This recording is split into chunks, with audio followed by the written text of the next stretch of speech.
নমস্কার, Ramakrishna TV YouTube চ্যানেলের পক্ষ থেকে সকল মা, বাবা, দাদু, দিদা, ঠাকুমা, ঠাকুরদাদাদের জানাই অনেক অনেক ভালোবাসা, প্রীতি ও আন্তরিক শুভেচ্ছা। সবাই ভালো আছেন, ভালো থাকবেন। আমি আবারও চলে এসেছি শ্রী শ্রী রামকৃষ্ণ মিশনের শ্রীমদ্ ভগবদ গীতা সম্পর্কে আলোচনা করতে, যা সহজ সরল অনুবাদ ও ব্যাখ্যা করেছেন স্বামী লোকেশ্বরানন্দজি এবং সংকলন ও সম্পাদনা করেছেন স্বামী চিদ্রূপানন্দজি। আজকে আমরা আলোচনা করব শ্রীমদ্ ভগবদ গীতার থেকে ৪র্থ অধ্যায় জ্ঞানযোগ থেকে ৩০ নম্বর শ্লোক। আপারে নিয়তাহারা প্রাণেষু জুহতি সর্বেহ পেত্তে যজ্ঞবিদ যজ্ঞ ক্ষপিত কলমশা। অর্থাৎ অপর কোনো যোগী আহার সংযম করে প্রাণ নামক বায়ু বিশেষকে প্রাণবায়ু সমূহে হোম করেন। অর্থাৎ যে প্রাণবায়ু জয় করেন সেই প্রাণবায়ুতে অন্যান্য প্রাণবায়ু আহুতি দেন।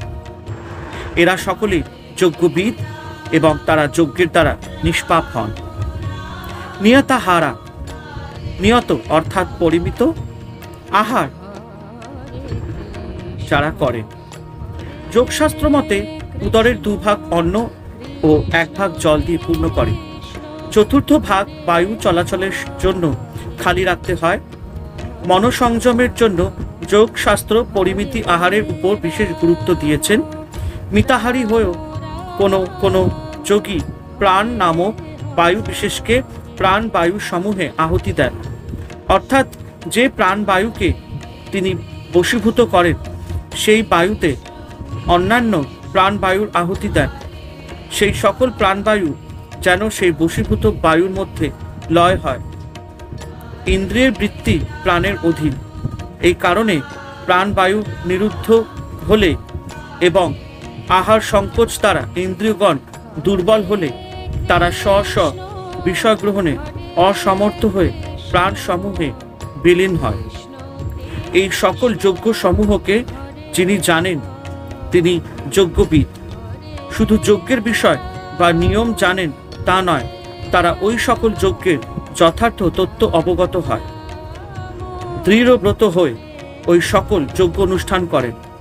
তারা প্রকৃত যজ্ঞবিদ বলে খ্যাত এবং তাদের সকল পাপ যজ্ঞের দ্বারা বিনষ্ট হয়ে যায়। বিষয়ভোগের তৃষ্ণা, স্বার্থপরতা, ইন্দ্রিয় ভোগাবিলাস এই সব পাপের কারণ। কাজেই যারা যজ্ঞরূপে সর্বস্ব ভগবানে অর্পণ করেন, ইন্দ্র সুখকে তুচ্ছ করেন, তাদের আর পাপ নেই।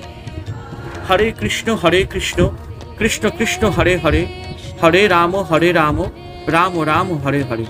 জয় শিব শম্ভু, জয় দেবী দুর্গা দুর্গতি নাশিনী, জয় মা কালী।